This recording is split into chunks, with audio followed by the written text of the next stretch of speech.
back, everybody. Welcome to Two Black Girls, One Rose. Where two black-ass girls invade the whitest show on earth, The Bachelor. I'm Natasha. And I'm Justine. And we just watched episode 3? That was episode 3, right? Episode 3, technically, yeah. Of The Bachelor. And I thought it was a snooze. Ooh, so boring, you guys. So literally, my contacts are fuzzy right now. I'm like glazed over like a donut. Every now and then I look over at you, you'd be like in a yawn. I'm like scrolling through Twitter trying to find something to keep me interactive. That shit was boring. Woo. So my initial thoughts all have to do with Arie. Okay.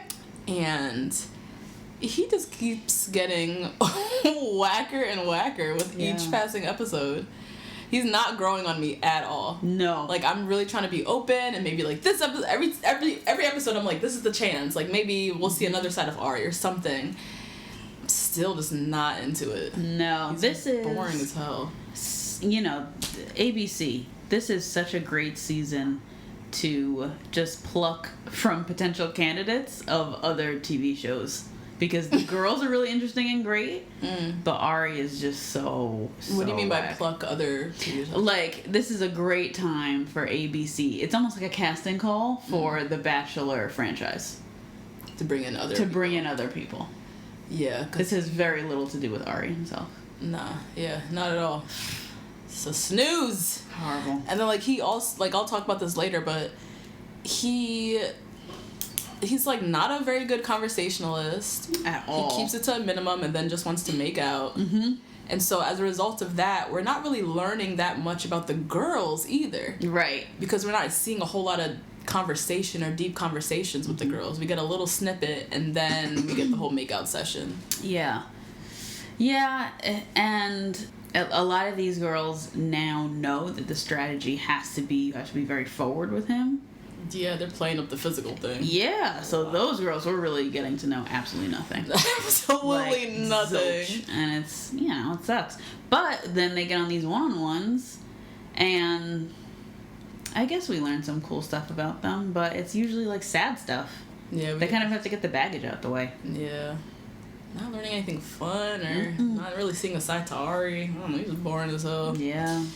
Any thoughts from you to contribute? So, my thoughts are that Natasha and I are more prophetic than I thought we were. Because we were guessing what move was coming next. That whole episode was so predictable. It was so predictable. And I was just like, whoa. Yeah, I was like, oh, she going home. Oh, this gonna happen. Yeah, oh my God. Woof.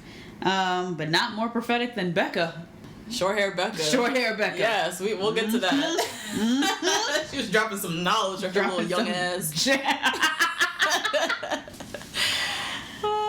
Yeah. And those are my initial thoughts. All right. So before we get into the recap, y'all already know. Oh yeah, it's time for the Peter and Eric update. God, gets better every time. It does.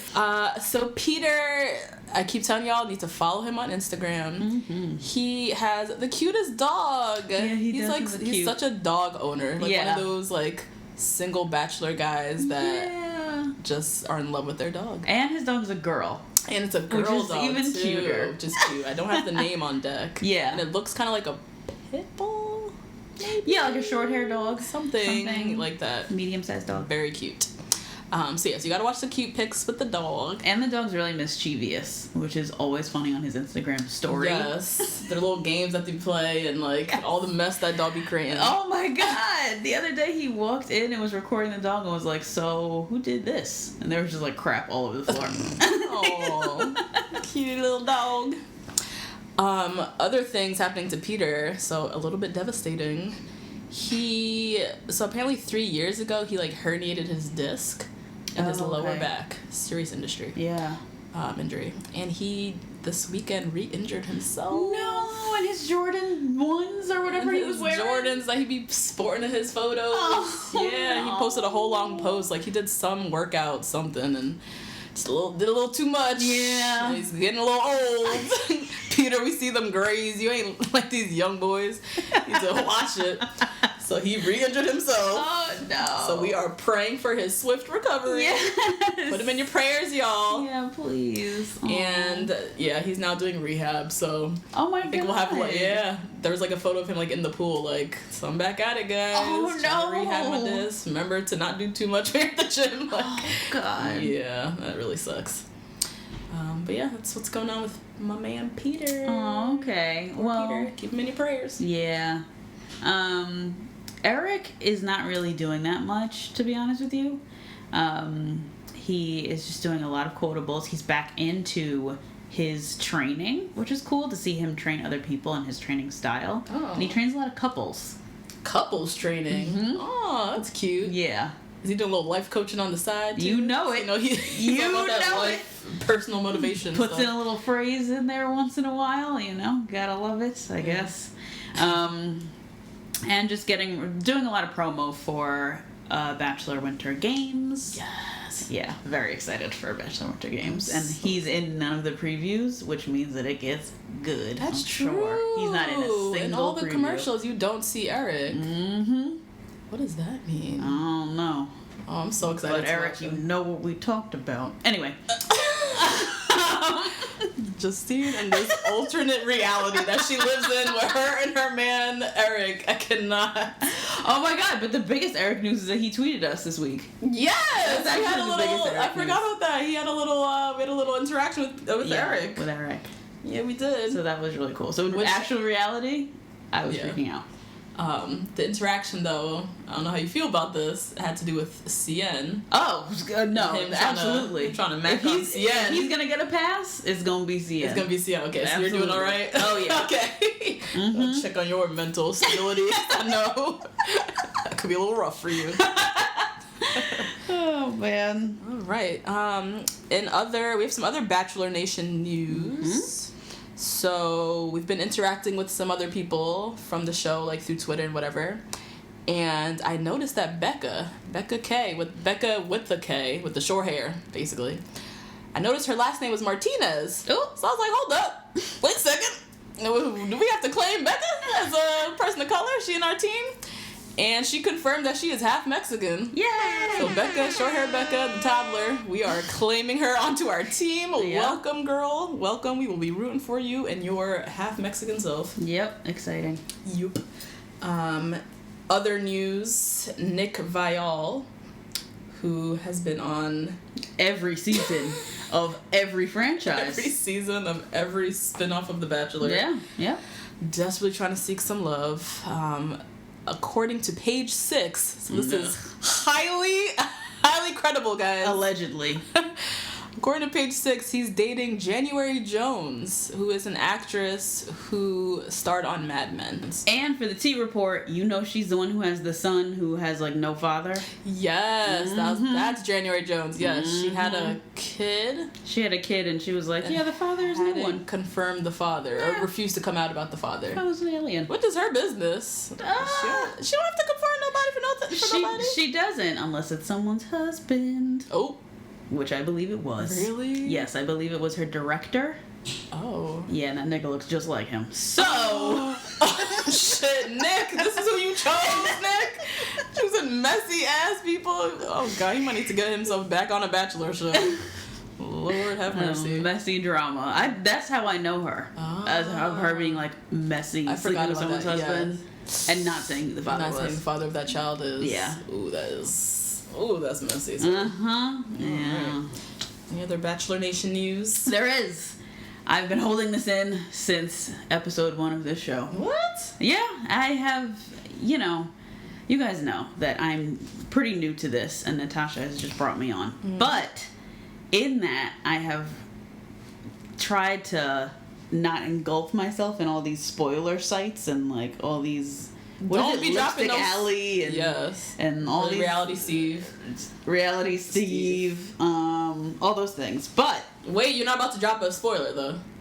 No, because if you watch this episode, then you'll know. Okay, just checking. Yeah. Bibiana is on Bachelor Winter Games. Really? Yes. Oh, okay, Bibiana. Yes. Nice. Get a nice another chance of love. That and just a chance at a reality TV show career which I am rooting for her for. Bibiana. Trying to hope she gets that Bravo crossover. chick. Yeah. Real Housewife of Miami. They might revamp it. Yes. Maybe. Or maybe she'll move. Yeah. You know, I could see her being the white girl in Atlanta. I could just see her on reality TV, on nice, well-lit reality television. Yeah. And I'm excited for this. Good. Yeah. Okay, Bibiana. I'm excited to see her on Winter Games. Yeah. I hope she'll be more in her element. Because there's not... I think she's out of her element because it's a whole bunch of girls fighting for one dude. The one guy. But this time she'll have more, like, pick of the litter. Yes. So, hopefully she gets her shot. Yeah. That'd be nice to see. All right. Mm-hmm. Should we dive into the episode? I guess. Guys, have some coffee on hand. My goodness. Good God. All right. So we open up. The girls are at the house chilling. Mm-hmm. Still got 18 girls left. Oh my goodness, that's how many? It's that many. And we're on week 3 of the house? It's week 3, yeah. Still, because they had 29 in the beginning, so... Yeah. Oh, wow. Which I think is more than usual. Yeah. I don't know. There's a ton of girls in this damn house. Anyway, there's 18 girls left. I think one of the Laurens... There's like 3 blonde girls. I just don't know none of their names. Sorry guys, I might just do this wrong, but I know someone is Jenna, Jenny, I think, and a Lauren. Damn, there's a Jenny. I think so. I know Jenna and I know Lauren. I don't know. Well, one of them girls said, I'm emotionally and physically drained. Oh my God, girl, it's week 3. Week 3, girl. Like, might as well send yourself you need more home. stamina than that. Exactly. Because you're about to be jet setting all over the world. Yeah. You're about to be doing 2-on-1 dates. You might end up on one of those, Jenny, Jessica, Lauren, what the hell her name is. So you better hit the gym and get some stamina or whatever. Yeah. Draining so it ain't gonna work.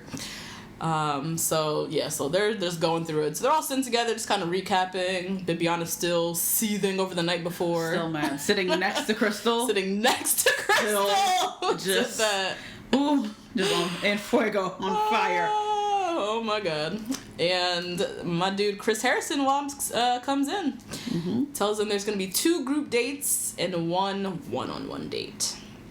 And he brings along a date card, and the date card says it's all about the ring.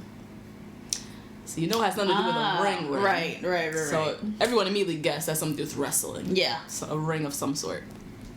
So going on the date, we have Tia, Mikkel, short hair Bekah, Jacqueline, Bibiana, Krystal, Lauren B, Marique, and Jenna, I think. Again, Jenna, Jenny, Lauren B, I probably got all of them shits wrong. That's who I think is going.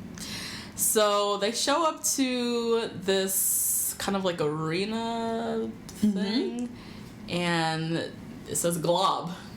G-L-O-B. Because this isn't just any wrestling, you guys. This is the gorgeous ladies of wrestling. Yes! Anyone else who is passionate about this as I am, who watches Total Divas, Glow, the TV show scripted series, and Glow, the documentary. Oh my God. You were just what? See, I knew you watched Glow, which is, for those of y'all who know, it's like a HBO show. It's a Netflix series. Oh, it's a Netflix series. Emmy nominated. Thank you very much. All right. About women wrestlers in the 80s or something? Yes. Okay. The start of women's wrestling. Gotcha. Yeah. Gotcha. So instead of Glow, we have Glob. Yeah. Gorgeous ladies of The Bachelor. Yeah. And so the girls learn they're about to be wrestling, and then they bring in these 2 old women. Okay, these 2 former Glow professionals. Okay, yes. Now, one of them is walking with a stick, which was very upsetting to see. One of them looked like she'd been broke down. And the other one looks, slim and trim. Yeah, she looks pretty good. Mm-hmm. So they bring the ladies in, and they're basically going to teach the girls some moves and get them prepared for the show later on that they're about to put on. So the first like move that they teach the girls is like the forward roll. So they're like, make Arie do it first. Ooh. And Arie does. Oh my God, I have it written down here. It was so wretched. He does like a tumble. He does like a tuck and roll. Yes. He does the tuck and roll. He looked like he was in like mommy and baby tumbling class. Yep. Like No swag to the roll. None. No, like, it wasn't like a wrestling move. He did a forward tuck roll. Like, he was in a tumbling Like he was in dance class. Like in dance class. Yeah. God damn it, Arie. So he's leading the way. My God. And then, so the old ladies are teaching them the moves, and they are just, like, not liking the girls at all. Yeah. The girls, I mean, these women take their wrestling seriously. As you should. Because it's an athletic profession. It is. It's a full-on, it's a show that you're about to put on. You're about to beat people up. And the girls are just laughing and, like, not really acting, not really getting into it. So the old ladies start pushing back and really start pushing their buttons, calling them pathetic. Yeah. And, why are you laughing so much? Is this funny that she pushed you? Yeah. And the girls are just like, we don't feel like doing this. Yeah. We're doing this because we're made to. Like, right. No one's really into this. Yeah. But then one of the old biddies took it a little too far. Way too far. What did she do exactly? She said, "Oh, do you think that's funny? I called you pathetic. What's your name?" Talking to Bibiana.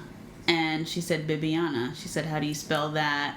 Bibiana spelled it, and she said, "Why did your mom name you that? She doesn't know how to spell." Like, just out of pocket. Which, this climate of this country right now, you can't be saying that to somebody Hispanic. Right. You can't be doing that, girl. Now you out here looking crazy. Yes, talking about your mom. How does she spell that? What is that name? What is it? Name? Come on, lady. Uh-uh. Borderline racist. You can't, Just like, call it as I see it. That could be interpreted in many different ways. You Right. took it there, and it wasn't meant to. It shouldn't have gone there. And this is not a young lady from Maine or even New York. This is a young lady from Florida. Like, you know what I mean? Like, that division down there is so real. Yeah. And she just took it way too far to the point where I think Bibiana did the almost all you can do. What? Like, she could have either gotten really, really engaged in it and tried to choke her out, but she could have actually killed her. Or she... Because we do know Bibiana can murk some people. Or she could have just walked up and been like, you know what? I'm just going to let you look stupid and be off this. Yeah. Which is what she did. Which is what she did. Yeah. Because that could have been... She brought up her mama. Your mama didn't... Like, you bringing up my mama? You put my mama's name in your mouth? Like, that whole... Like, Bibiana really took it there if she really wanted to. Because that old lady was way out of pocket. But yeah, you're right. She kind of just, like, took herself out of it and was like, I'm going to go over here. Then the old lady came for Tia. Aw, Tia. Pulled Tia's hair and was just... Tia was like, I'm doing the wrestling things I need to. Like, I'm not trying to get so into it like you women are. Pulled her hair, and, like, Tia was just like, I'm done with this. And she exited her out as well. I don't know what these producers told these glow ladies. Right. I don't know if they told them, like, if they're not into it, make them be into it. Yeah, I think so. Or, because I've watched the documentary and I know. Oh, God, okay. That these women are really, really passionate about what Glow was and not even what WWE is now with the Diva division and all the rest of this stuff. Like, they're passionate about, like, women being totally separate in this arena. Oh. And so the fact that they didn't take it seriously at all. They felt disrespected. They felt disrespected in their, like, passion and whatever. Yeah. But, honestly, depending on when this show was filmed, like, if you haven't watched the documentary or seen the TV show... Nobody knows what this is. Nobody knows. That's what I'm saying. Respecting what? I just met you today. I just learned what Glow was. I know nothing about wrestling. Yeah. Like, you demand all this respect for my, agency. Whatever. Yeah, like, I just... Most of the girls clearly just did not care. Yeah. Period. No. They were there to have fun and kind of look good in front of Arie, but other than that, like, these old ladies were taking it real deep. It was not that deep, y'all. So, yeah, Bibiana and Tia sat their asses to the side because they were not having it. And then eventually came back and, tried to put on a good face. Yeah. So they're having a whole, like, wrestling, like, arena show. Yeah, a whole Glow show. A whole Glow show. Which is cool, because that's how it was back in the day. Back in the day. All right. So they all have to choose a costume and choose, like, a character. Whole identity that they're going with. We got Bekah, who naturally chooses to be the sexy black cat vixen. Yeah, like the whatever. sex kittens. I think it was just sex kitten. Sex kitten. Because it was like a vinyl cat suit. It was all black. All black, like patent leather cat suit. And it was like loose on her. I was like, oh my god, baggy. Don't say that too. Oh my god. Dude, God, Becca's still wearing size like 14, 16. No, dead ass. Like the junior section. In the junior section of Nordstrom. Yeah. Oh my god. That outfit was baggy. Yeah. It was, I know she's trying to go for the sexy look, but wasn't really hugging her curves. Like, they couldn't give her some padding. Like, should have chosen a different outfit. Yeah, she should have. That one wasn't for her. No, it definitely was. She stuck with it. Yep. Alright, so they're kicking off this wrestling show. They got a whole audience. It's about to be a whole thing. And they say Arie is actually going to be the first person to fight. He's going to show us how it's done. Oh my god. Because of course Arie just... Arie always shows us how it's done. Shows how it's done. And they bring out his opponent, and it's Kenny! Oh, that's right. Kenny, what's his... Kenny King Pitbull. Kenny in King, the ring. The Pitbull. Pitbull, Kenny King, whatever. Anyways, Kenny, the wrestler from Rachel's season, comes out looking fine. Looking like a whole buffet. Ooh, looking like a snack. But you know what? He didn't look like that on Rachel's season. Did not look like that on Rachel's season. And I don't know if it's just in comparison to Arie. Yeah, most likely. It is, right? Like, standing next to Arie, like, you really look great. He looked And fantastic. even by himself. Like, when he was coming down on the his thing, own, he looked like, good. good. His body looked nice. I think maybe on Rachel's season, it was like off season for him. So he was not in the greatest... I'd say he was out of shape, but he just looked extra slim, trim, and like... He did. He looked like real defined. Yeah. He was looking good. Anyways, Kenny, mollywopped Arie around that ring. Tossed him from side to side. And then, of course, they let Arie have the last move. Of course they had the little tuck and roll on Kenny. Yeah, on Kenny. Whatever. Kenny looked like he fell on, like, a bed of roses. Yeah. like the softest fall landing. All right, Arie, you did something. Yeah. Womp womp. And of course, all the girls were like, "Oh my god, it was so hot to see him sweaty." Yeah. He was not sweating. He didn't break a sweat 'cause he ain't doing nothing. No, he didn't do anything. Oh god. So that was Arie. So then we have the girls are fighting each other. Bekah versus Mikel. Mikel was dressed up as a lunch lady. Hilarious. And What? I thought that was a right outfit for her. For because Mikel? she is still riding off that damn entrance where she came out looking delicious and fine and wonderful. Yeah. So it was only right that Mikel got the lunch lady costume. That's true. Yeah, her entrance has secured her at least. Oh yeah, I know it too. Like a trip to Europe. Oh yeah, Like yeah. she's at least gonna be on that date where they leave the house. Because that was a hell of an entrance. So yeah, she was the lunch lady battling with Bekah. Then we had Krystal versus Jacqueline. Jacqueline, our research assistant, academic that we love. And Jacqueline got her ass whooped in that ring. She really, like, for real. I don't know. Krystal was dragging her from side to side. Oh yeah, that's right. It was Krystal. Krystal in the little leopard outfit, whatever she was wearing. Dragging her all around that ring. I was like, come on, Jacqueline. Everybody wanted to see Krystal get her ass whooped. I know, but she has no her. match against Krystal. No. Krystal's like a personal trainer and all that shit. Oh, I forgot. Yeah, she has the whole fitness thing. Yeah, and Krystal looks like she is a solid 5'10". Oh, really? She looks tall. Oh. Whenever she's next to Arie, she's like almost eye to eye with him. Okay. Like, she's up there. Oh, maybe. So, yeah. She had no chance because that Amazon. No chance. And then second last, we had Marique and Jenna, Lauren, somebody. Marique's costume, like, perplexed me. She was dressed like a gold digger. She was dressed like the ladies from Glow would be dressed, though. Oh, really? Like, there was one girl in Glow who was a welfare queen. Please don't tell me it was the black character. You know it was! Are you serious? Yeah, but it was but that was the whole point.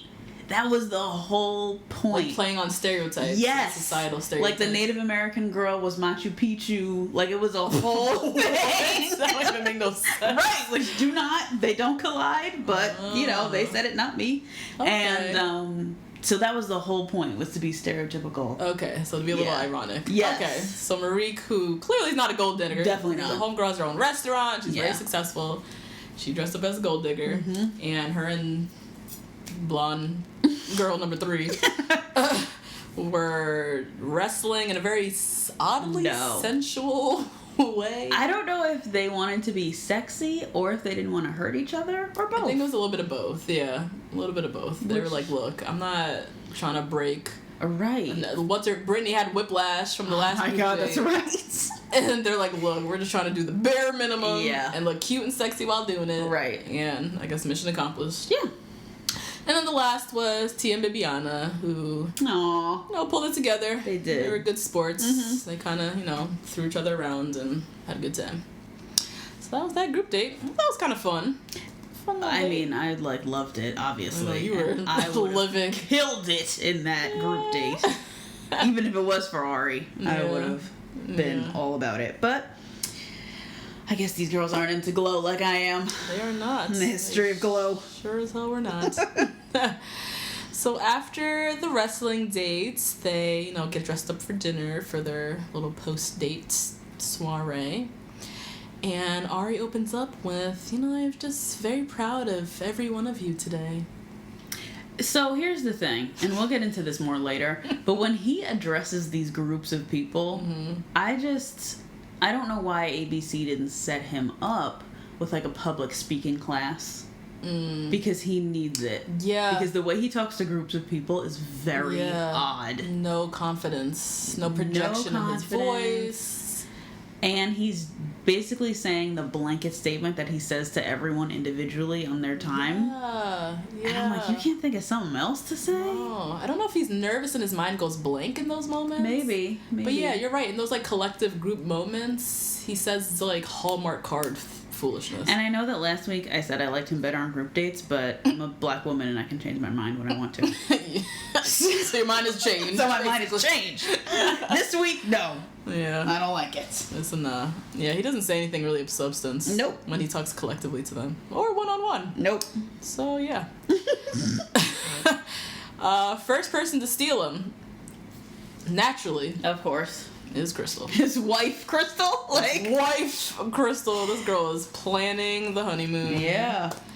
Her voice is still annoying as hell. So apparently on Twitter, Instagram, one of the things, she said that she had bronchitis or she had a sore throat or something. That's why her the whole voice season? That's what I'm saying. Because by now, that shit should have faded. She still has that annoying ass voice. Yeah. And it does sound, she does sound like she's kind of stuffed up nasally. But I thought that was just her voice. No, she said that she was sick, and so that's why her voice sounded like that. Because I guess there was a lot of buzz online, and everyone's like, why the fuck she sound like this? And so she felt like she had to address it, but she still sounds super annoying. And it still sounds like, and people who may not know this or may know this, but she's still frying her voice. Have you ever heard that term? Like vocal fry. Yeah. When you go on for excessively on vowels, like Arie. Yeah. It's not good for your voice, people. Oh, jeez. She still does that. She's trying to do this cool, sexy. Why do girls do that? Some girls do that. They change their voice when they're around guys and put on this weird, soft baby voice. Yeah. What man said that they wanted that? No, I don't think it's about that. It's about truly missed that memo. I think that's if you haven't been around a lot of guys, or if you are only confident in your physical appearance, you do things like change your voice when you're around a man. With what end goal, though? No, it's almost like a defense mechanism. Okay. You know what I mean? No. Okay, never mind. Wait, what? No, teacher, I'm really trying to learn because I feel like a lot of women do this. They put on this weird baby voice, and I don't get why. I just think they want to be as endearing and soft as possible because they feel like they have nothing else. Okay, I see what you mean. You know what I'm talking about? They know they have the looks going for themselves, but they don't have the personality or the smarts. So or they're hiding something, like my brother's homeless. Oh, yeah. You know? Yeah. Okay, so they try to do this, play up their little... Yeah, literally feminine play up a sex kitten role a la short hair Bekah. Yeah. who actually has like one of the deepest voices on the show. Yeah, she talks with confidence. She does. On this stupid voice. She does, but I think they kind of want to embody what she has physically and do it with the voice. They change it up with the voice. And make their voice sound younger. Oh. You know what I'm saying? Yeah, no, I get that. Yeah. Interesting. Mm-hmm. Well, Krystal, it's getting annoying, so can we stop now? Thank you. Krystal was wearing a velvet romper. I know, she must have been sweaty. That looked like sweaty cooch. Sweaty, swass. Ew! Sweaty ass. So swass. Sweaty ass. Mm-hmm. I've never heard that. Oh, really? I've never heard that. That's a good gym term. When you see Yikes. somebody with some swass, Ooh. you know it's glute day. Oh, gross. Well, she might have been sweating under that velvet romper. I know she was. It was cute in theory. Yeah, another one cute on the hanger. Cute on the hanger, but in person, I wasn't really digging it. So when they sit down for their one-on-one, when they sit, and Arie does this a lot, they just sit with their faces so close to each other. Like, they're talking, but their faces are very, very close to each other. So it's like you have no choice but to kiss eventually. Yeah, right. And I feel like he does that on purpose because he doesn't want the conversation. He just wants to make out with everyone. Yeah. So he like positions himself so close to their face that eventually you're looking at the person's lips and you just naturally feel that kind of like chemistry, and then you just start kissing. Yeah. And that's his move, I guess. I guess so. That's his move. So Krystal asks him a question. She said, so on these group dates, should I be aggressive or should I kick back? You know, just trying to get his insight into what to do. And he basically said, like, do you. Which is not an answer. There's not really an answer. She gave you 2 options, my nigga. Pick one. He basically was saying, do you, which to Krystal was confirmation for her to keep being aggressive. Yes, and right. steal time and all that stuff. Mm-hmm. Which, I mean, that is the move. Yeah, she's getting time and getting roses. Yeah, so. on group dates, I mean, the play is to be a little bit more aggressive. You should never be kicking back. But he gave her the confirmation. She took that as, okay, moving forward. Ran like Bugs Bunny. Keep pissing off all these girls. Oh my god. And he said something else to her. He said, like, oh, it's so hard to see you and have all these other women around. He did. He says these little things that, like... Something that would drive a woman like that to complete insanity. Yeah. Like, no, you can't just be saying that to her. No. So one thing I was thinking, because Krystal is acting very confident. Yeah. Like, she knows she's the winner. Yes. And even that comment from Arie where he said, what did you say? Like, where he said, it's hard to be with you with all these other girls around. Like, almost like giving her inkling, like, I'm thinking about you, like, you're the one type of thing. And that these other people are just side. Yeah. Like.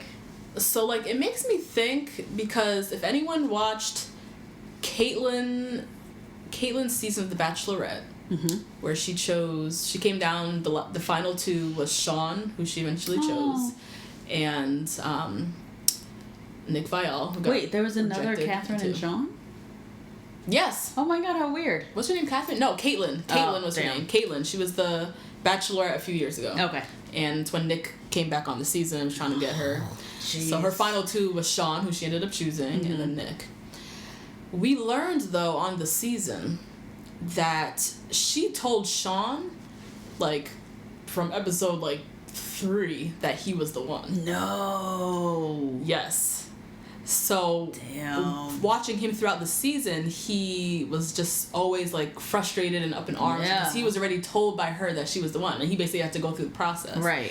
And then they had a little episode where they caught him talking off camera with a producer or something, where he confirmed that. He said, she told me I was the one, and I'm going crazy sitting here on these dates with these women, or with these guys, when I know I'm the one. And it was true in the end. She ended up choosing him. Right. And it was one of those seasons where you watched the whole season, you just knew that he was going to win. Oh, man. So the way Krystal's acting, it's as if, I was thinking in my head, I was like, did Arie say something to her on, like, the low? But it's only episode 3. It's episode 3, but she met the parents. She met the parents. I don't know if he said anything on the low, or she just took all of this and ran. Like, meeting the parents, and, like, she's forming this narrative in her head that, like, she's the winner, like, it's confirmed. And so she's just running with that. Or did he say something off camera? Because he's saying these things that are very validating to her. Right. So a girl who is a stage 5 clinger and is taking all this shit and running. That's what I was gonna say. She's, not to be sexist, but I would expect this kind of behavior out of a woman. I would not expect this out of a man. If somebody went and met Rachel's parents and then kissed her twice, I wouldn't think that he's walking around the house saying, well, I'm the one. Fuck you guys. Then the same way that she is. Yeah. But since she's a girl and a certain type of girl, as we learn later, I can't predict if, a la Caitlyn and Sean, if that's what happened. If he said anything. She really could just be riding off of all this. That's true. Yeah. She really could, because she's that type of girl. I think so. I think she's taken all the little things, meaning the family and whatever, like, she just thinks their connection is so strong, and, like, I'm the winner, blah, blah, blah. I don't think he really said shit, but it had me thinking for a while. Well, he said some things, but yeah. He said some things, yes, but not you're the one. So sit down and relax, Krystal. So that's their kind of one-on-one time. Bibiana, meanwhile... She's over sitting by the fire, mad again because Krystal stole him first. And basically was in a whole rant talking about how she needs to tell Arie about, you know... Oh, yeah, that Krystal's doing this, that, Krystal's and it's not fair. It's not fair, and it's being really, you know, things are getting really hard for her in the house. And as soon as she said that was her game plan, I was just like, Bibiana, you going home. Period. Because rule number 1 of The Bachelor... When you get your one-on-one time with him, you do not spend it talking about other girls. Or guys. Have you not watched any episode of The Bachelor? Like, this shit had me so pissed. Yeah. That is rule number 1. You get finite time with this man. Do not spend your 3 little minutes talking about drama in the house. Period. She's just frustrating me so bad. I want so much better for Bibiana. I know, me She's too. She's just pissing me off. And I don't know why she couldn't just talk to a producer about that, or why she couldn't just... do that in your confessional. Yeah, right, and then just get it out and get it over with. You always stomping around the house talking about you haven't talked to Arie. Why, when you finally get time with him, you start to talk about this mess? So anyway, she finally gets her time with Arie, and she spends the time basically, like, unleashing her frustration on him and talking about how there's a lot of tension in the house and the this and the that. I'm just like, oh my god, he's not getting to learn anything about you. You're sitting here spending time talking about drama. And he's sitting there like, right, yeah, I've been there. That's it. Exactly. That's the extent. That's the extent. Of where he goes. Yeah. He doesn't care. I think he has a little bit of, he feels bad a little bit. If he were to say anything to Bibiana, like, yeah, but your time matters, and da-da-da. He didn't make her feel special in any kind of way. Because he don't care about her. He doesn't care. He was sending her home. Right. He's like, I'm not in the business of trying to reassure you because you going home tonight anyways. So, a mess. Tia's one-on-one. She got a little sad and emotional. Talking about how she was sad about how sad she was on the date. Yeah, Tia. She got the little old ladies took the, got the best of her. It did. I don't even remember what they said to Tia. I don't know. They said something like tugged on her hair, and so she was like, I'm done. Yeah. So, she spent her time talking about that, basically. But he reassured her. Yeah. Which is what he did not do with Bibiana. So that was key point that he's definitely more into Tia than into Bibiana. And he also made clear what he, or what makes him feel like a man. What'd he say? Right? He said, oh, if you're not feeling good, come talk to me and I can make you feel better because that makes me feel like the man. Oh, yeah, he did say that whack-ass shit. Which is whack, but Tia's also 26. So she might not know that sometimes you have to, as the great Oprah Winfrey once said, let him open the pickle jar. Okay. That's just like, girl, I want my own damn pickles. Get out of here. I emotionally tend to my damn self. Oh my god, that's funny. Arie does not seem like the one I would go to. No, Arie's definitely not the one on anybody's shoulder. Because he doesn't say anything that's like of worth. He just reads off of Hallmark cards and just blanket shit. Yeah. And them girls just eat it up, but I need more than that. Yeah. Sorry. Next up with their one-on-one, Bekah. Ooh. Bekah, who is the one to watch, y'all. Uh-huh. So Bekah reveals, or Arie asks her, what was her longest relationship? And we both let out a strong chuckle. Her longest relationship, Bekah, who is 22 years old, need we remind y'all. Longest relationship was, she said, about 2.5 to 3 years. Mm-hmm. And, they were just going in 2 different directions. My first thought was, so you were moving to the 8th grade and he was going to high school. Like, that's what that was? Oh my god. Because this for damn sure was her middle school boyfriend that she's talking about. Or even high school. And he was going to college. He was going to college and she was going up to the next grade. Mm-hmm. Yeah. Because 2 to 3 years, you just turned 22. Yeah. What? I was really cackling when she was talking about them being in love. Who? Bekah and her ex-boyfriend. Her ex-boyfriend. Girl.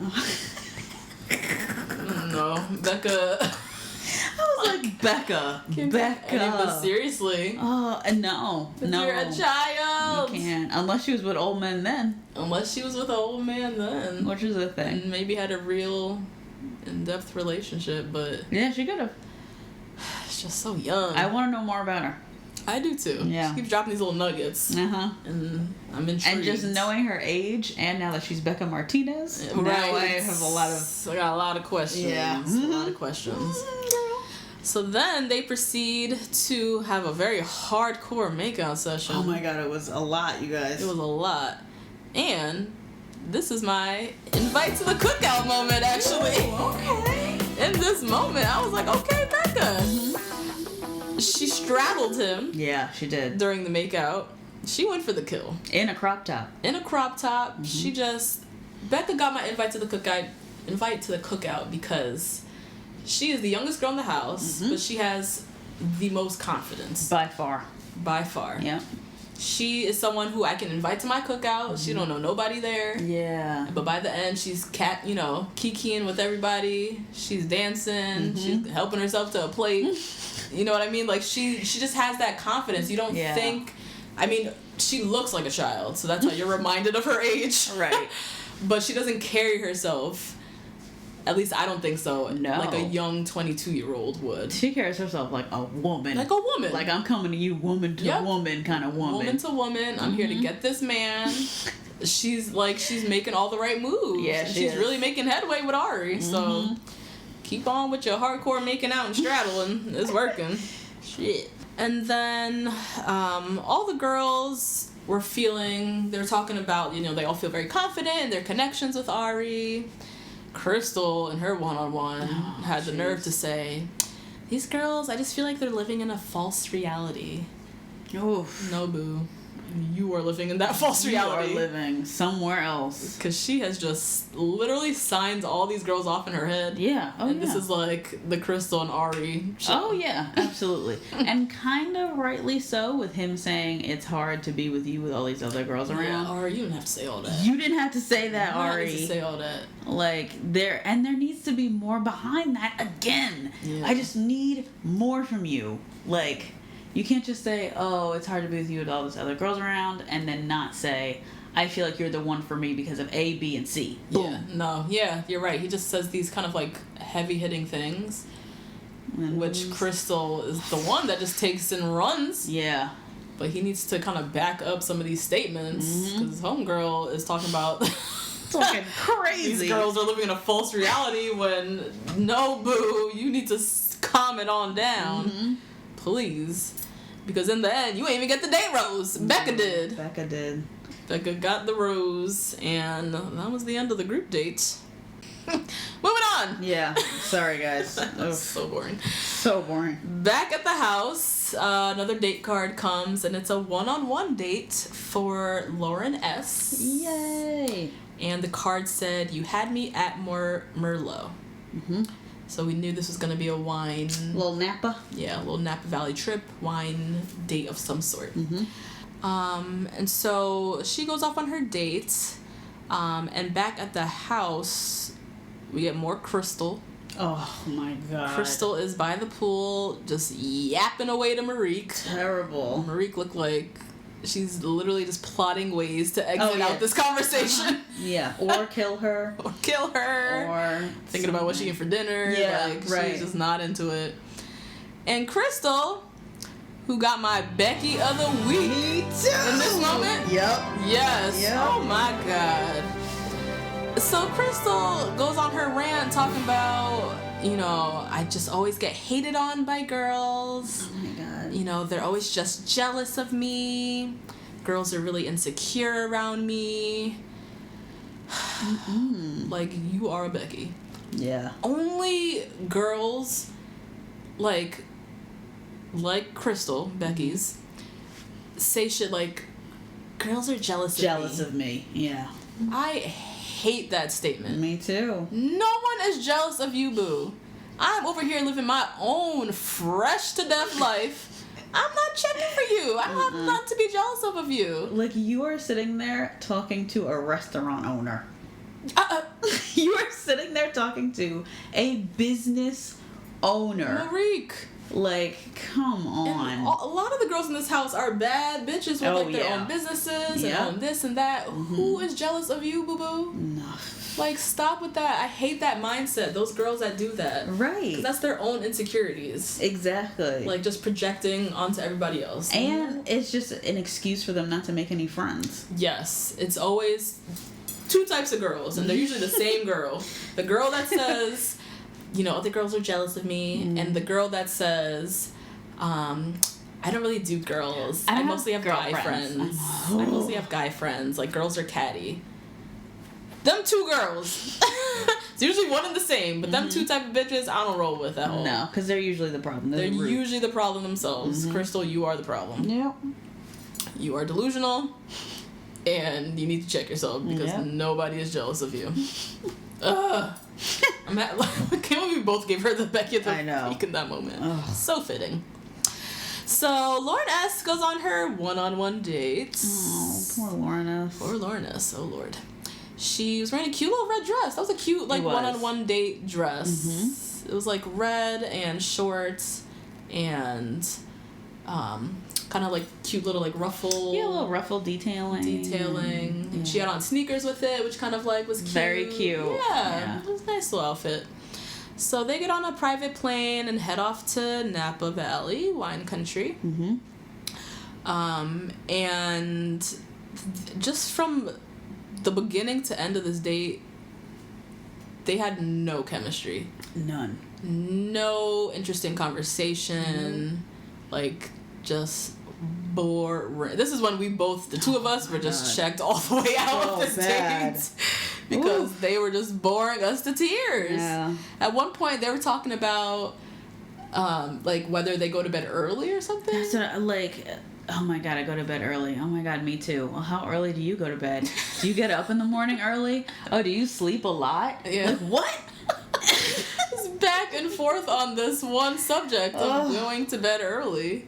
And, we're learning nothing. No. We're learning nothing about Arie. We learned nothing about Lauren S. They just had nothing to talk about. They had nothing in common, it seemed. Yeah, and it seems like neither of them were willing to push to be truly engaging with the other.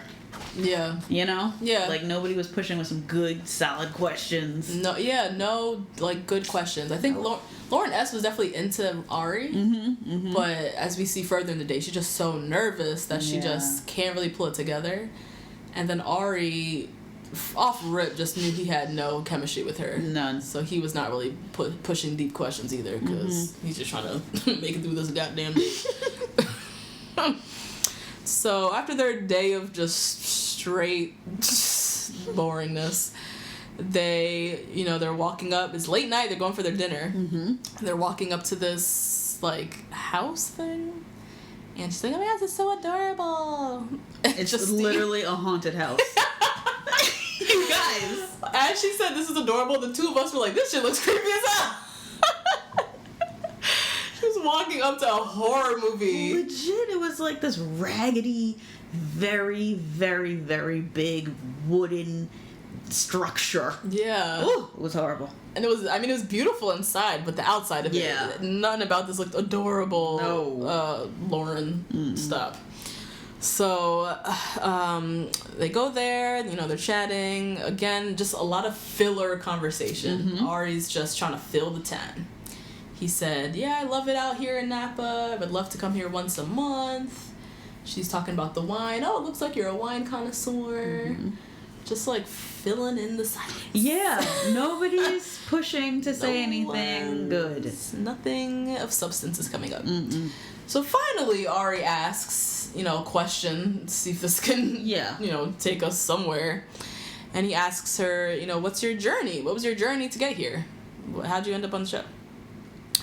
And she goes off on this story about, I still don't understand what the hell she was saying. Me either. She was in a serious relationship, and they lived in San Francisco. You know what it sounded like? It sounded like she's not over him. Yeah. She was talking OD. She was like, oh, it was a very passionate relationship, and he actually moved to San Francisco, and blah, blah, blah, blah. Yeah. And I would imagine that a guy who you gave your career, you picked your career over the guy, it would probably take a long time to get over that guy. Sure. I mean, I don't know if I would infer that much. I'm trying, Lauren. Oh my god, it was just so boring. I think Lauren was just so nervous. Yeah. That she didn't even realize how long she was talking on certain subjects. Yeah, maybe. Because she talked about the ex for a long time. But then she talked about her mom, and in college she had an eye infection. I wrote this down because it literally made me howl. What? She said, my mom called me and she said she got a really weird eye infection. Why is this coming up? Why do you remember that? Why do you remember that, and why is this coming up in the date? What does this tell me about you? Why do I care about your mom's damn conjunctivitis or whatever she had in her eye? Like, what? Oh, terrible. Damn, Lauren. Yeah, the mom with the eye infection. Music is a big part of her life. Yeah. Her last relationship, there was zero romance. She was just talking a lot. And about nothing at the same time. Yeah, yeah. And so it's time for the rose. Arie picks up the rose. This nigga had the Dutch nerve to pick up the rose. Why do they do this? Rachel did that a couple times on her one-on-ones too. Yes. Oh no. Where they like pick up the rose, and so the person thinks, "Oh my god, that's a word be the rose." And then Arie basically tells her, like, look, I really wanted this for us, but I'm sorry I can't give this to you. And then he said, it's because I don't even know. He said that's exactly how it went. It's because ... silence. I don't even know. What? That's what he said. And then he came with some foolishness. He came with some fuck nigga bullshit. Just really searching for answers. He's like, I know your family's important to you. I don't want to take that away from that. Take you away from that. Oh my god. So, I'd rather just send you home now. You can go be with your family.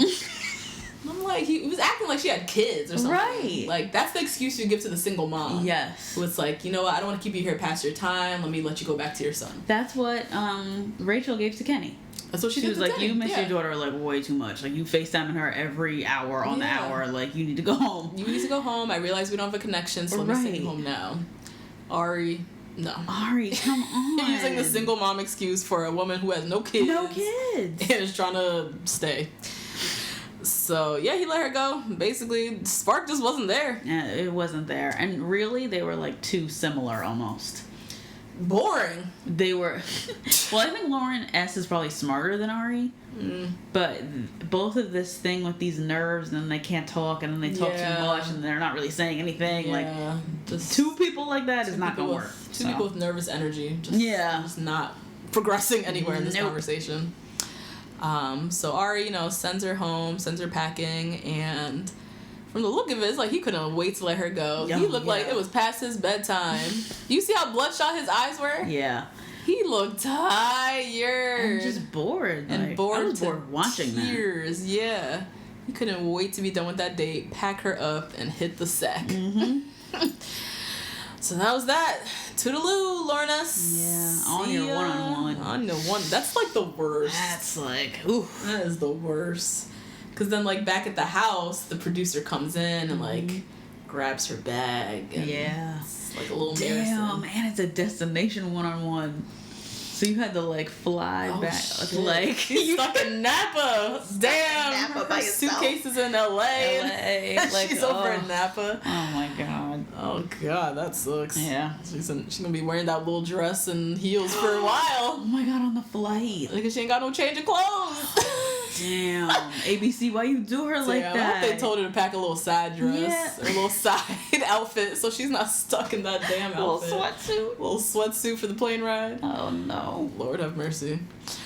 So yeah, see you never. Back at the house, we have another group date rose. Or no, another group date card. Oh, yeah, Sorry. yeah. And it says, love is rough. Rough is spelled RUFF. Puppies. Puppies. So we know it's something with dogs. So exciting. And going on the date, we got Ashley, Becca K, Brittany, black girl, Jenna. Again, I don't know. Whenever I say Jenna, Jenny, or Lauren, just don't follow me.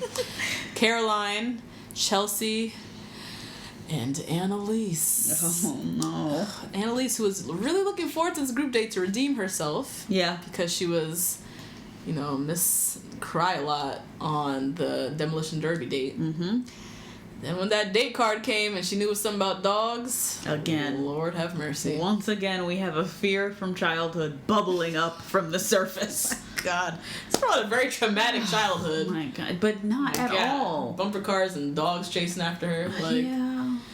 So everybody in the world was excited for this dog date. Yeah. Except Annaliese, who tells us she had a traumatic experience as a kid with dogs. a dog. Yeah. And ABC just Did her so dirty. You know what, ABC, Bachelor producers, Oh my you guys did not have to do this 2 weeks in a row to this girl. They had to do another reenactment. It was hilarious. It was like a little puppy dog and some little blonde child. And Annaliese voiceover. Trying to tell her experience of when she was at, what was it? Her grandma's house, I think. house. And it was so bad because the dog in the montage was small, and so was the child. This child, like, couldn't even walk yet, and then this dog was like a chihuahua. Oh my god. Oh, God, it was just no bueno. He was the worst. But also hysterical. So. But also hilarious, because I'm just, like, what was this childhood that she went through? I don't know. I don't know how sharp her memory is that she's remembering all these things so distinctly. Yeah. From childhood. Yeah. I feel like Annaliese was very, coddled as a child. I could see her being an only child. Oh, yeah, for sure. Only child with two very overprotective parents who, like, in the back of every car, they have a first aid kit. Oh, like, one of those. Yeah. So when, Annaliese falls and scrapes her knee, they got a whole kit ready to go. Oh, my God, yeah. So she's just very risk adverse. And her parents just, because they cherished her so much as a single, like, an only child, they just didn't want anything bad to happen to her. Right.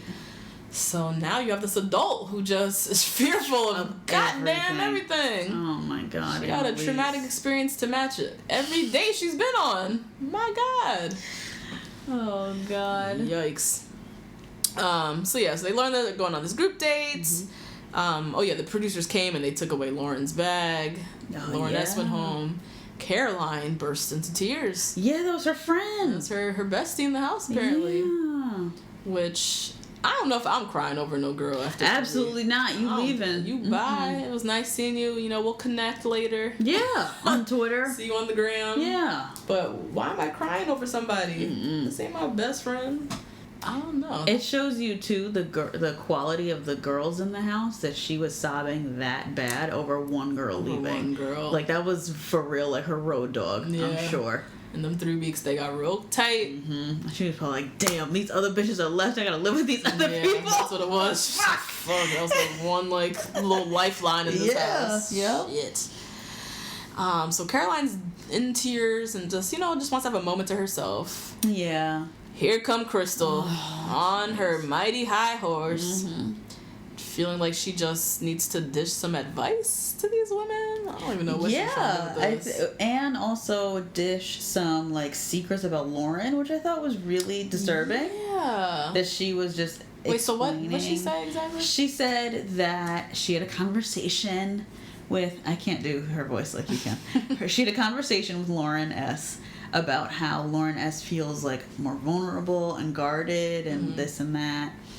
And how Krystal gave her the advice to not be like that and just be yourself, which I'm sure she didn't. I'm sure she said, you know what, girl, I feel that too. Yeah, I definitely feel that way. Sneaky little hoe.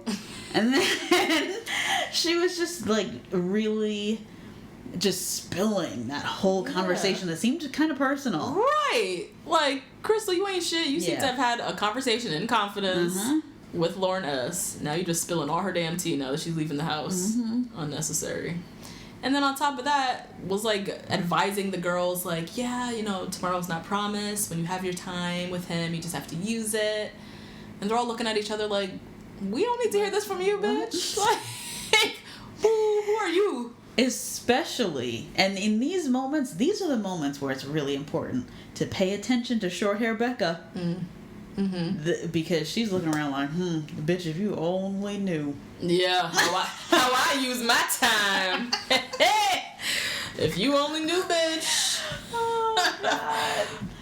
Bekah. She kind of has like a little smirk on her face. Whenever someone says stuff like that, she's like... Yep, always in the cut, a little glass of Prosecco. Yep, always a glass of Prosecco. Always with a glass of Prosecco in her hand. Because she just started drinking. I know, she stays with something expensive and sparkly. She just turned 21 last week. Oh my god. So yeah, so group date time. Yay, the doggy date. With the doggy dates. So they run up and Arie's there with his dog? Was that his dog? I think so. His dog? Was the name Sebastian? Yeah, because remember he told Bibiana that he needed to bring his dog? Oh, right. Because, it's a piece of home. Yes. Whatever. So Arie comes up with this adorable little dog. So cute. I think the name was Sebastian. Yes. I remember. And lets the girls know that the date is going to be a little bit more chill. A little chill compared to last time. Annaliese damn near rejoiced in hallelujah. Yeah. Because she didn't know what the hell's about to go down. I don't know. She thought she was going to have to carry the dog. Wrestle dogs, Wrestle the dog, take the dog home. I don't know what she thought. Oh, man. And then, out of nowhere, these dogs just come running up. Come flying from nowhere. God. Which is my dream life. My dream. This is the group date I need to be on. Yeah. Just pure heaven. And so, they basically just spend the day just, like, playing with these dogs and teaching them tricks and jumping through hoops and all that stuff. Super cute. Oh, so cute. Annaliese is, she's coping. Yeah. She's doing well. Even though she's still kind of reminiscing about grandparents' house, grandma's dog Sunshine. Oh my Bitter. God. And she, as she said, she almost lost an eye. Annaliese, I don't know how true that is. And that's the thing. I'm sure, like you said, her mom told her that she almost lost an eye. Right. Her mom told her this. So now she's remembering memories in like a different way. Yeah. And is just scarred from this. So yeah, they spend the day playing with the dogs. And then they all go to the Grove in LA, which is like that big outdoor mall thing. And they're all, dressed up in their little cheap Vegas circus outfits. This was another snooze fest because it made no terrible. sense. None. And there was no connecting of the dots on how this would be impressive to Arie or how this would be cool or anything like that. And so it just didn't make sense. It was a flop. That was a flop of a date. Ugh. So the goal was to perform these tricks with the dogs in front of an audience of like mothers and their kids. Yeah, some little kids. Ass kids. At one point, Chelsea was on stage, trying to get this dog to listen, ain't paying her no mind. And then a kid walks on stage, walks on stage for dumb long. Like there's just no organization to this day. There's kids crying everywhere. Like I don't know what the producers were trying to accomplish. None of the dogs are listening. Nope. It was a flop. Annaliese did not perform. No, she was the pooper scooper lady. She was the pooper scooper lady because she was too scared them dogs were gonna attack her during her performance. I don't even know. Which is hilarious because these dogs, you guys, were the most like wild dogs. They were tiny. There was one poodle that was like kind of big, but he looks like he was just standing there. They just trying to get these treats. Ain't nobody checking for you, Annaliese. None of these dogs were checking for you. Oh my god. Oh man. So yeah, that date was a flop and a half. It was terrible. Just did not work out well. And then it's nighttime, and they go into this like old renovated bank. It was really nice. Yeah, that was cool. It was like an underground bank with like the old cellars or the old vaults or whatever. And they kind of gutted it, made it into this like romantic lounge. Yeah, it was which a really we cool have. Setting. We have some of those here in New York. They're really cool. These are like speakeasy type of things, old buildings that are like turned into something else. I love that. Cool little date spot. So they're chilling there, and Arie pulls Chelsea aside first. Yeah, of course. Which... because Chelsea is second to Krystal. Yes, so Chelsea is second to Krystal when it comes to stealing time and, you know, getting on these girls' nerves with being, you know, aggressive and whatnot. But Arie chose her first, so... Something is working, ladies. Watch Krystal and Chelsea. Clearly. Yeah. Something they're doing is working. So he pulls Chelsea aside, and let's talk about her outfit real quick. So she was wearing... It was like a floral It's number. like a red floral jumpsuit. Sure. Which I thought was cute for daytime. Yes. Yes. It would have been cute on the dog date. Or on a one-on-one for like the Napa date. That would Napa date and a one-on-one really or something. cute. Yes. It was a bit too casual for this like romantic underground cellar. All the other girls were wearing like black dark colors, like, and she's in this like red floral jumpsuit, like she's about to go apple picking or something. You know what I mean? Yeah. And her hair was tied up in an updo. Oh my god, her hair was in that one. crazy ponytail. Crazy on the ponytail. gym. Yes! Hair is falling out from the... It was like a messy pony, but it just looked messy. Like a purposeful messy pony, It just looked messy, it just didn't go. So she said that she, you know, enjoyed the day, but it was tough, you know, seeing all the kids there because it's making her miss her son. Which was a lot. But I don't have anyone who I've pushed out of my body and then left to go on a TV show. Yeah, no. So I could see that, maybe. though. Yeah, because, like, I'm sure she's thinking about her son constantly. Right. Like, all the time. Yeah.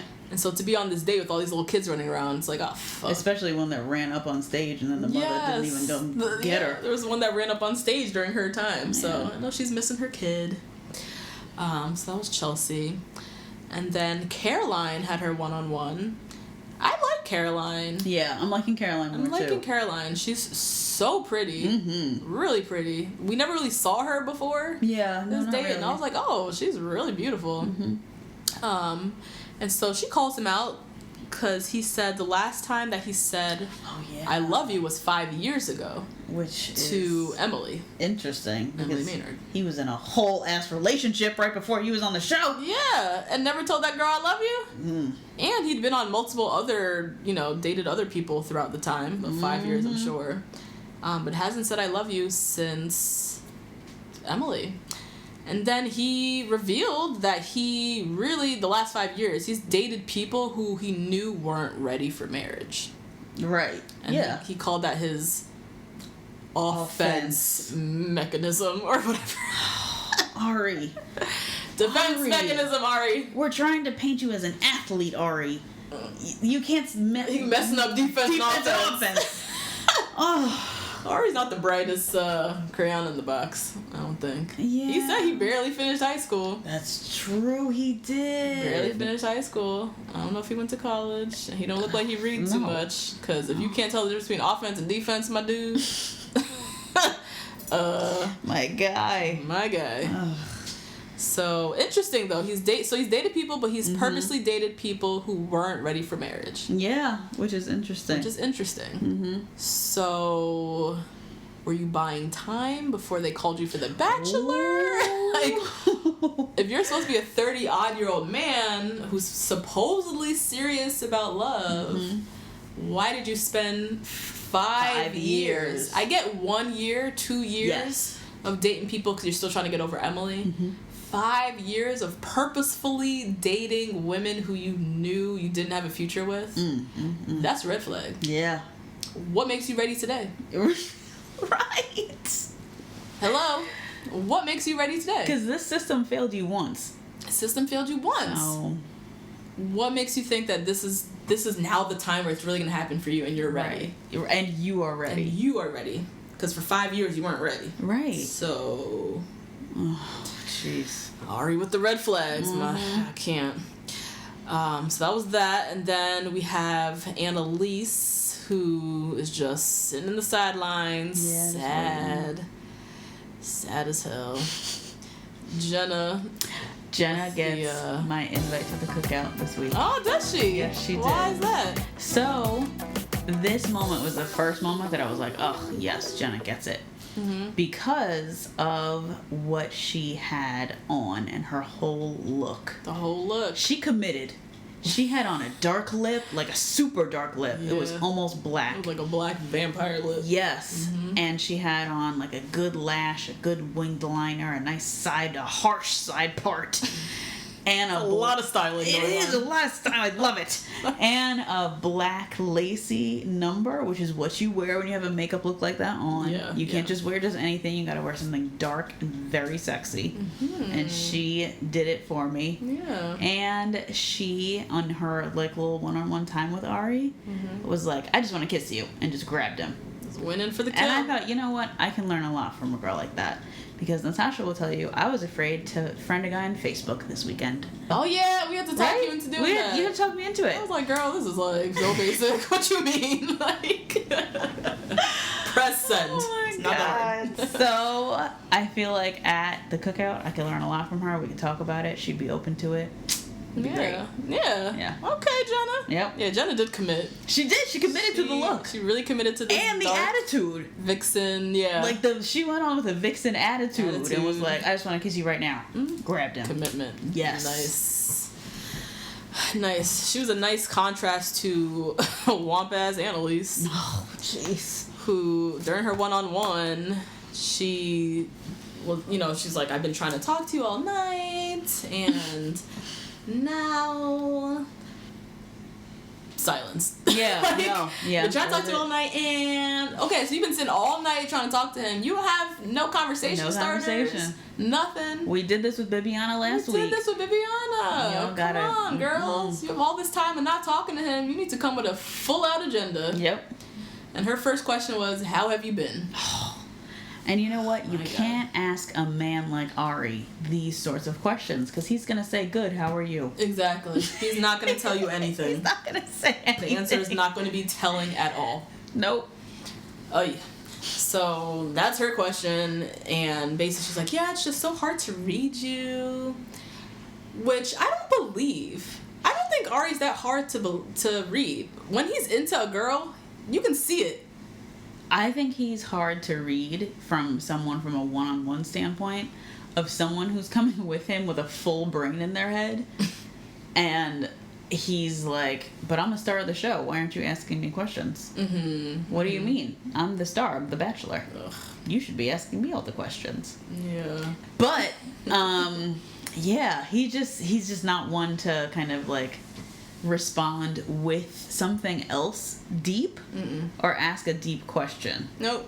Which is so stupid. Stupid. So the two of them are just sitting there looking at each other. Arie at one point literally starts looking around the room for other things to talk about and then says, oh yeah, this place is pretty cool, huh? Oh my God. He was desperate to get out that conversation. Done. Because she came with nothing. He's so uninterested in her that he is like, I don't even want to put an effort to try and ask you a deep question, so let me just bide my time until somebody comes and steals me. Which Chelsea did. And Arie said, sure, to Chelsea when she said, can I cut in? Yep. He was like, yep, please, thank you. Bye, Annaliese, see you another. Like, you should have left that to Annaliese. It's Annalise's time. Why are you answering the question? That's true. My man. That's true, because the girl usually come in and cut in and ask the girl, like, do you mind if I, steal him? And then the girl will answer. Right. He answered for Annaliese. Chelsea's like, can I steal you? He said, sure. And he wasn't even facing her. Please. He had the nerve to turn around. His back. Yes. Say sure. To say sure. Get me the fuck out of this. So Chelsea comes up and steals him. Basically, she just says she wants to steal him for a kiss. Mm-hmm. And they had a little makeout session. Annaliese goes back to the girls and just lets them know that she was very disappointed. Yeah. How their time went. She knew. Yeah, she did. knew. She did. She just kept trying. Talk about perseverance. My guy, my dude, Annaliese. She just no shame. Just keeps going back. He had no shame whatsoever. No. So her time didn't go so well. Bekah K, who had the one-on-one last week with the Rachel Zoe, trying on the dates. She gets to see him again and says, I didn't think I'd feel this way so early on. So these girls are already starting to have some strong feelings for Arie. How?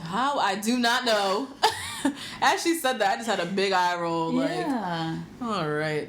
But I mean, she did have a one-on-one, so she did spend some more time with him. Yeah, she had a one-on-one that was good. She had a good one-on-one. Good for her. She raked up. Uh-huh. We didn't see too much conversation on the date, but you could just assume that, they had some deeper conversations. Yeah, so they talked about some deep stuff, so. She's feeling a little something. And Arie, one of his retorts back to her is, you looked really good in yoga pants today. Oh my god. And really just wants to get to the making out part. Yeah. Faster. That's it. Because that's his strong suit. Yep. And his other points are so incredibly weak that he can't. Yeah. Ooh. He knows the kissing bandit thing is his thing. And he's just gonna ride that all the way out. Yeah. And just make out with everyone. Keep conversations to a minimum. Until he finds his wife? I guess. I don't know what he's trying to do here, but it's working because these girls are. Bekah said, I didn't think I'd feel this way so early on. Yeah, she did. So they're having feelings or something. And Krystal sprung. Krystal's all the way sprung. Someone needs to reel her back in because she's making venue appointments, booking wedding dates and shit. So, date rose goes to Chelsea. Yeah, so whack. Which is just... But I don't know who else he would have gave it to. Caroline Who asked the good question. Caroline asked a good question about, 5 years ago, what was going on. But he gave it to Chelsea. Easy way out. Yeah. She already got a first impression rose. And just keeps giving her validation. Which is driving these girls nuts. Oh my god. Alright, well, back at the house. Time for the cocktail party. Yeah. It's your last chance, ladies, to talk to Arie. Get your makeout sessions in. Makeout session in. Get them straddles on. Solidify that rose. Yep. Your last chance. So we have Annaliese. Oh my gosh. Who is just dripping with insecurities. Yeah. My god. She is comparing herself to anyone and everyone in this house. Yeah. She don't even remember who she is anymore. Oh. Because she's spending so much time just watching everybody else. And just, I heard everybody's kiss. I haven't kissed yet. And just so much conversation and thought going into everybody else when you need to be thinking about yourself. Right. Do I even want to kiss this man? Do I even want to be with this man? During my one-on-one, what conversations do I want to have? You need to use this time to focus on you. Yeah. And how you're going to use your 3 minutes of one-on-one time. Instead, she stomped around the house, fixing her blush and her makeup. You notice that? She was fixing her makeup over and over and over. It was so sad to watch. It was. Really sad to watch. Oof. So Arie pulls up, or he arrives. Annaliese gives him his drink. Oh, yeah. That was her power move. She gave him the drink first. She's like, all right, I'm doing well. And then Arie grabs CN. Oh, yeah, that's right. And this was my Arie can get it moment. Okay. Because I could not find another one. Yeah. So I was very impressed in that moment when he took it upon himself to grab CN. Yeah.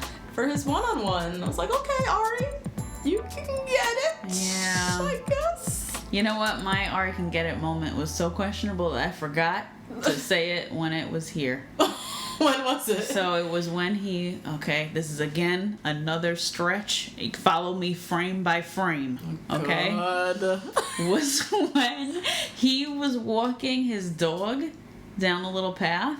Okay. And I was like, oh, that's so cute, because he was wearing his little Converse and his little socks and shorts. Yeah. And, like, he didn't look old. For the first time, he didn't look old. He wasn't wearing an old grandpa sweater. Yes. He's wearing some, like, regular schmegular regular chucks. stuff. And by old, you guys, I don't mean he looks 40. I mean he looks like usually a mean average of 62 when he goes out on these dates. And so the fact that he went out in this like really nice like shorts and just like real casual outfit, I was like, oh, Arie. Yeah. That's as much. I'm That's not saying a good you moment. can get it. I'm not gonna say I that. don't know if you can get it necessarily. Can't get it, but it was the most attractive moment for Arie for me. Okay, yeah.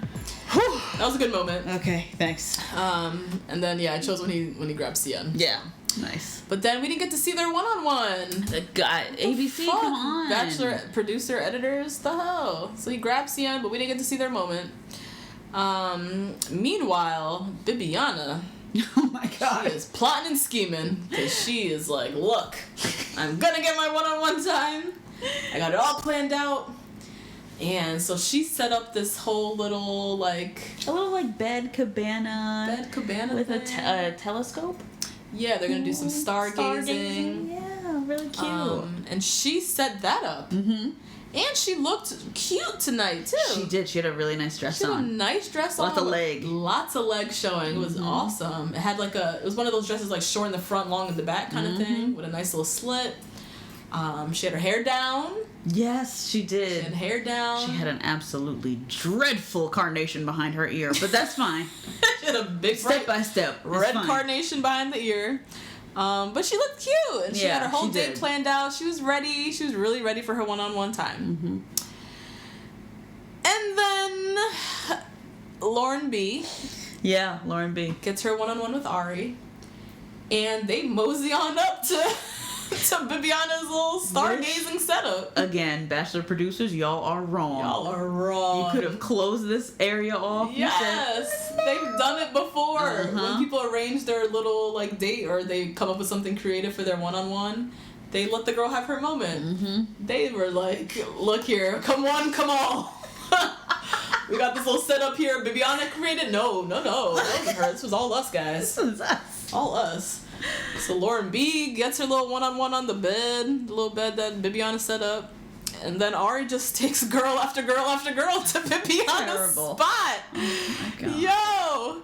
And then Bibiana, she's killed me. She said, yo, the devil is working OT tonight. Oh, God. She can't get a break. Yeah, she's really frustrated. Very frustrated. But at the same time, you set up this little date thing. She should have grabbed him first. Oh, yeah, she should have. Well, he grabbed Cian. After he grabs Cian, you grab him and go do your date. Yeah. You have a whole setup thing. All the girls in the house should have known about this, so they ain't shit, because they strolled up to the stargazing knowing damn well it was Bibiana's date, and they sat their asses right down. Yeah. But she, in true Bibiana fashion, just stayed back and was waiting for him to come to her. I don't even know. Yeah, I don't know. Complaining and just everybody's all up on her bed. Well, wait, no. Telescope. She did. She went up when it was Lauren B. And he said, give me 5 minutes. And then took Mikkel. And then took somebody else after her. Oh. Yeah, that's rough. Bekah. Short hair Bekah. Bekah Martinez with the K. Gets her one-on-one. They're laying up all on the bed. And he asks her if she wants to get married. And then he says, like, you know, he finds himself being very guarded around her. Bekah the Prophet. Oof, she dropped some knowledge. Dropped some knowledge right here. She said, I think you know that I don't need you. And that's why you're so drawn to me. Woo! I was like, holy shit. Yep. And basically says that, like, he's drawn to strong women who seem to have their own life or their own thing going on. And women who essentially don't need you. They're Right. bad in their own, they're, bad bitches in their own right, and they don't need you. And so that's what he's drawn to. And then she says, I think that's why you like moms. Ooh. And at first when she said that, I was like, whoa, that's a weird statement. Like, Nah. what? And then the light bulbs went off, Mm-hmm. and I was like, holy shit. Yep. That is why he has a thing for mothers. For single moms. Which, Becca, I'm so glad you caught on to that fetish. Because it is certainly very odd. Very odd. And, like... Oh, wait, but how does she know that? What, that he has a thing for moms? Yeah. Well, she knew Emily Maynard. Mm-hmm. She must have did her... Becca ain't done. My girl did all her internet research on this man. She knows. She already knew that his last... Before Becca, he dated a single mom and all that and lived in the house with her and stuff. Yeah, yeah. And she sees the connection that he has with Chelsea. So she's picking up the themes. Yeah. But that was a really interesting observation. Mm-hmm. And true. And true. Because he was blown away. He was. Like, what? Yeah. So he has a thing for women who kind of have their own thing going on.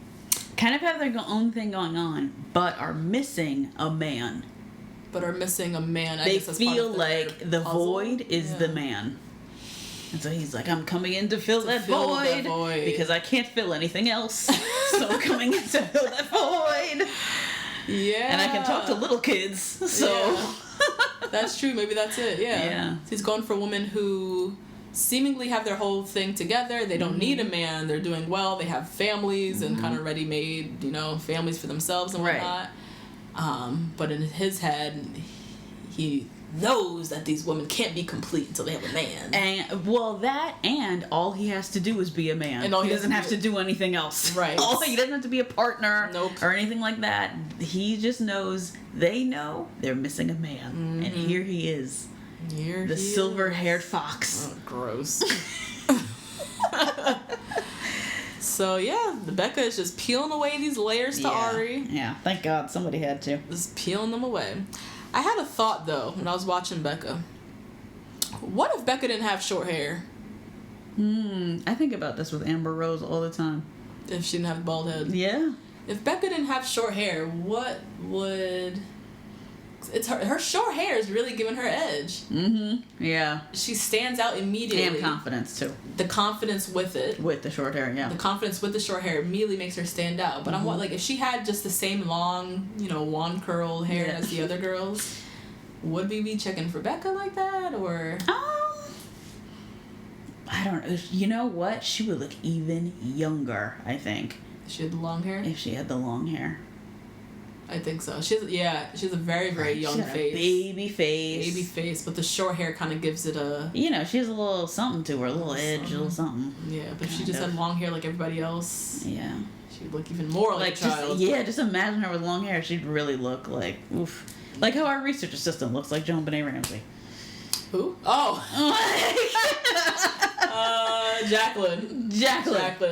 Or like a doll. You know how Jacqueline looks like a little doll, but if Jacqueline had short hair, she'd look a little edgier, a little cooler. Yeah, that's true. They have that same kind of doll-like face. Doll-like face, yeah. But I don't think that Arie would be checking for her in the same way. Right. I don't think so. The short hair. Something about the short hair and the confidence with it. Yeah. She always has on a nice little hoop. She does. You know what I mean? She short hair with the hoop. She does. That whole little attitude. And a Spice Girl shoe. She had on some platform little platform shoes. of some sort. She's rocking that Baby Spice kind of edge. Arie's clearly going for it. Alright, so that was Becca's one-on-one. Which we always learn a little more. Yes. Becca, she uses her time wisely. We always learn a little bit about her. We learn a little bit about Arie. Mm-hmm. We get something. A lot more about Arie. A lot more about Arie. Yeah. We always get something from their one-on-ones. Yeah. So I always look forward to them because we know she's about to crack something interesting. Oof. Next up was Tia. Oh. Tia from Wena, Arkansas. And see, this is how you know they did Bibiana dirty, because they went to a whole setup with moonshine. Yes. And nobody interrupted that. Nobody interrupted that. And I bet those girls were dying for some moonshine. Right. But no. Tia got a whole private date. Mm-hmm. And as you said, the producers just let her ride out. Yep.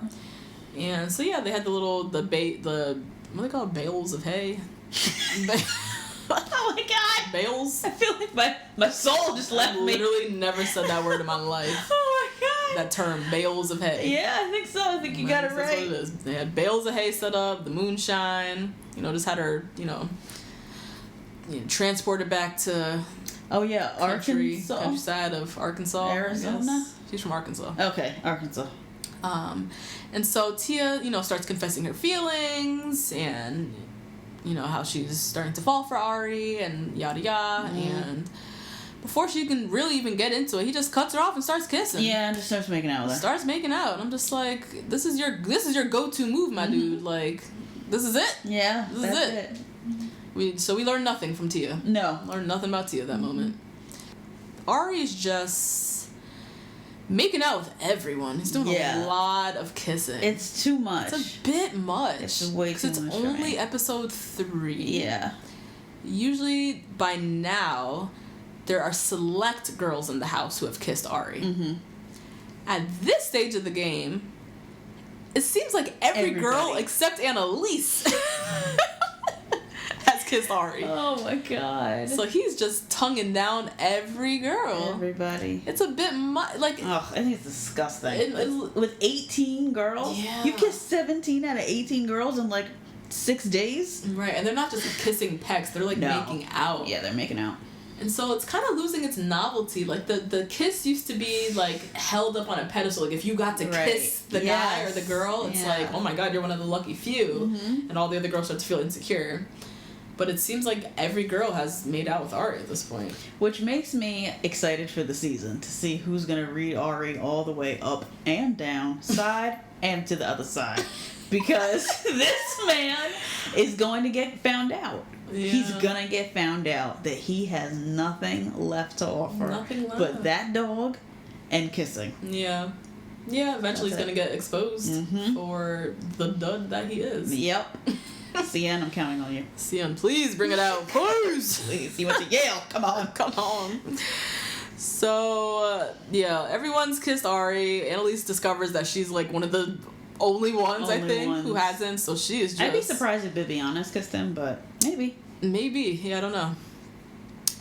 So Annaliese is just beside herself. She's found another mirror to apply more lip gloss on. More concealer. More concealer. She was crying. Jesus Christ.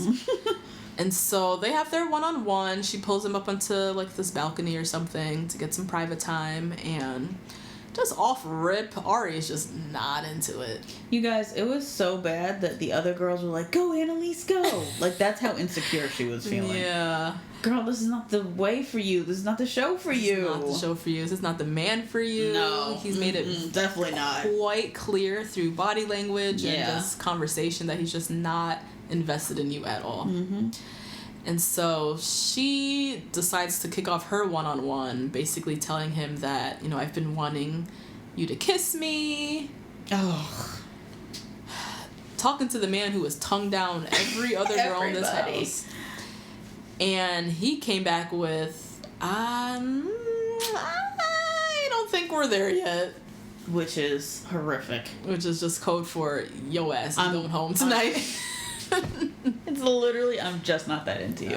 That's the quintessential, I'm just not that into you. If Arie, the man who has tongued down every girl in this house, is telling you that he doesn't want to kiss you, that's your answer, my friend. Yep. It's time to pack up. So after Annaliese, Kendall swoops in. Looking like unrecognizable. Unrecognizable. She pulled it together. She did. Somebody gave her a curling wand. Someone gave her. And some bobby pins. Yes. Maybe even some tape pins. Her hair was looking on point. Her makeup, she had a very nice natural makeup look. Yeah, very glowy, cute. In the past, she kind of just did a little bit too much with the lip, or too much with the eye, or both. Too much with both. She had a nice natural look. Yep. She had a nice white kind of flowy dress. That's cute. She looks all the way pulled together, finally. And during their one-on-one, right after Annaliese, mind you, right after Annaliese, Kendall has her one-on-one, and they almost immediately start making out. Meanwhile, just a reminder. This is wrong. This is the taxidermy girl. This is the taxidermy girl. This is the girl who brought a dead seal to this man. And even she got to make out. So Annaliese, at this point, I don't think she saw the makeout. I don't think she saw it, but she just knew their time didn't go well. She's in tears. She looks a mess. Yeah, she looks just haggard. She looks haggard. Like exhausted from crying. You know, you get exhausted from crying. Yeah, that's how she looks. That's what she looked like, and just wasn't a good look. And these girls just set her all the way up. They gave her some bad advice. Mm-hmm. So Annaliese is beside herself in tears, talking about, I don't think it went well, da-da-da-da. Instead of the girls being like, yeah, well, you know, try that sucks. again next time. Try again next time. My time didn't go too well either, blah, blah, blah. Right. They start gassing her head up and told her, you know what, why don't you try and talk to him again? Go, you have to be strong, you have to go after him, this is one last rose ceremony, why don't you just give it all you got? These girls are wrong. Meanwhile, she has given way past what she got. Like, she doesn't have no more. She has nothing left to give. Stop while you're at it. Like, what? Please. Oh my god. So they gas her up. She fixes her face. She's ready to try again. I can only imagine how caked up she was in real life. Pounds of foundation on her face. Oh my god, this poor girl. So Jenna is having her one-on-one. Listen, having her one-on-one. My girl is climbing and crawling all over him. And see, this is also why she got my cookout invite, because my girl had her shoes off. She was not playing around. Shoes off. Jenna's just like an interesting character. She is. In general. She's just all over the place. Yep. Literally and figuratively. Yep. So she's crawling all over Arie, straddling him, making out, just all over the damn place. And Annaliese is back again. Oh my god. I felt bad for Arie in this moment. I felt bad for everyone. Jenna, Arie, Annaliese. My god. Well, Arie's having a good time, doing what he does, making out. Doing what he does. Annaliese comes and just kills the whole fucking vibe. She pulls him away again for another one-on-one, and this time she says, you said we weren't there yet in terms of the kissing, and when you said that, does that mean you don't see it at all? And if you're gonna ask a man a question like this, yes, he's gonna answer you. He's gonna give you the answer. And he told her, look, I don't think there's a future for us. I was gonna give you another 20 minutes with your friends. Yeah. Kiki it up, exchange info, contact. Yeah. Yep. But you brought this to me now, so I'm gonna just let you know it ain't cutting it. No. And you gotta go like right now. I know this ends in 15 minutes, but you have to leave right now. Yeah, no sense in about 20 minutes, but I'm about to just walk you out. And that's exactly what he did. Annaliese had to kick rocks. Yeah. And she said in her little one-on-one that, this show brought out her manic, anxious, crazy side. And it really did. I know. I feel bad that we didn't get to know her for her real self. No, because she was one of our favorites. From the bios and the cast photos, we were digging Annaliese. Yeah. She was, of age, she had a good job. Yep. And we pegged her as being someone who might have the confidence and the maturity to form something with him, but she from jump has this is not the environment for her. Exactly. I think if she had a different 36-year-old man in a different situation, it would have been fine. But when she's competing with these 26-year-olds over this man, 26-year-olds who have a little bit more confidence. Yeah. And then the producer set her up on all the bad group dates, just bringing out all her fears. Well, but you know what, too? I think she would have had a fear with any group date, because I think she was just scared of situations that were unknown. Yeah. You know? She's very risk-averse. Yeah.